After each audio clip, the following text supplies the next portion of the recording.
So this is interesting. I just did my my opening, my daily read for me, and got a message that I should do something for the public.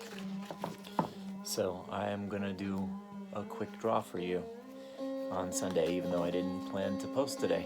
All right, I will be doing music later.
Yeah.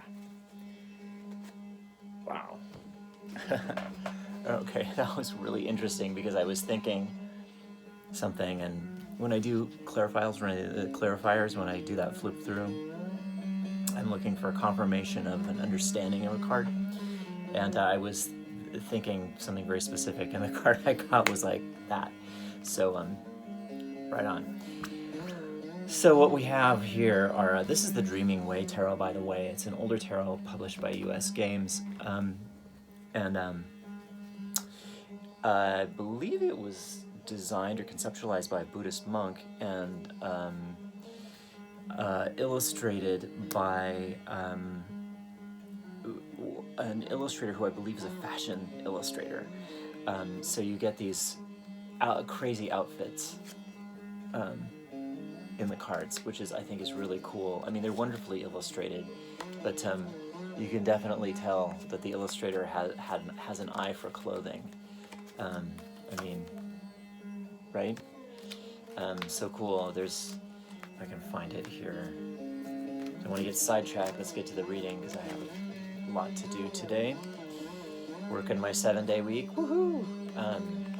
Well, you get things like the King of Pentacles, whose outfit is a print of very detailed grape clusters. Stuff like that. Okay, on topic. Let's get to the reading. So what I see here is we have the 8 of Pentacles moving downward to the 3 of Pentacles. And these two cards are actually quite complementary, but there's a slight emphasis shift in them. Your action card is the 5 of Wands, which is competition, fighting, resistance, and the underpinning energy is the Knight of Cups, which is thinking about it, not necessarily taking action. If you look here, our Knight has got his cup and he's holding it out, but he's looking the other way. In fact, if you see it in the spread, he's looking away from the 3 of Pentacles. So in that respect, I brought up the Knight of Cups. He's come up before for us. He can be a little bit self-centered, self-serving, let's put it that way. And here I think he's just self-absorbed. Our clarifiers here are the wheel and the chariot. And the chariot, as you can see, is moving toward the wheel. And that is swift motion, somewhat fatalistic in a positive sense, and progress. So what I see here is Eight of Pentacles is working. It's doing the work, getting the job done. It's being industrious. But the Three of Pentacles is the same thing with a level of mastery and collaboration.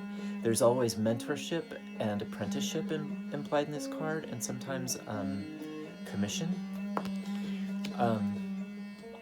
So this is talking about very clearly with the Five of Wands, in a more positive sense, the Five of Wands, this is game playing. This is playing together. These are things, you know, other people are involved. This is another subtext of the Five of Wands. So you have here the Five of Wands and the Three of Pentacles. This is saying, kids, we got to play together. We're working for everybody here. Working for everybody. Knight of Cups is self-absorbed. So we're saying, no, not so much self-absorption. Things are moving very fast. They are moving very fast, very quickly, believe it or not, in a new direction. And the Knight of Cups, if you look at the direction of all of these cards, I know I have my camera at a weird angle, they are all moving the same direction. So while the Knight of Cups is a little bit self-absorbed, he is looking at things moving quickly and possibly moving, actually these cards came out a little bit like this, there we go. He is looking at things moving perhaps out of his control, but they are moving nonetheless. And the Chariot implies a lot about victory, coming out ahead, and doing it with a great amount of clarity and will. It is also, if you look at the black and white horse, it is taking opposing energies or opposite energies and bringing them together in a harmonious way, as in this case where the two horses are pulling the chariot forward. Wheel of Fortune is destiny, and what in the tarot world we call divine timing, which is like when it's supposed to happen, it's going to happen, but it won't happen. So whatever we are working on, whatever is happening now, remember we are all working on this together. And even though we're in sequester, this is a great time.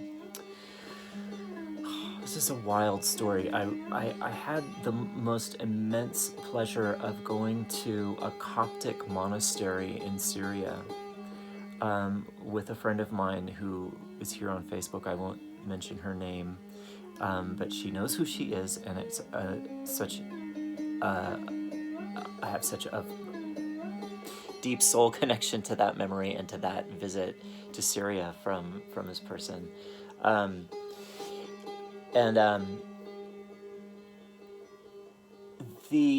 The nuns, I have never met any people like that before in my life. The nuns radiated, I mean, because they were in prayer constantly, and they held vigil in a small chapel with candles burning.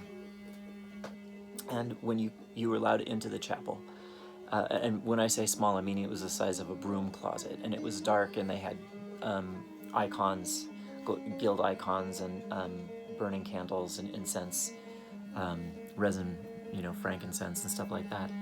And they were in there keeping vigil, praying. The power, the feeling of going in there, you could just feel it rippling outward into the world. So the point I'm making is that even though we're in seclusion, we are working together on whatever is happening, on whatever is going to happen next. We are working together, and in our sequesterment, I think the noun is sequester. It's both the noun and the verb. In our sequester, sequestration, isolation, remember, we're working, and we're working for everybody, not just ourselves. So we're still connected. It's kind of cool. Okay, I'm gonna wrap it. I have nothing left to say. Happy Sunday.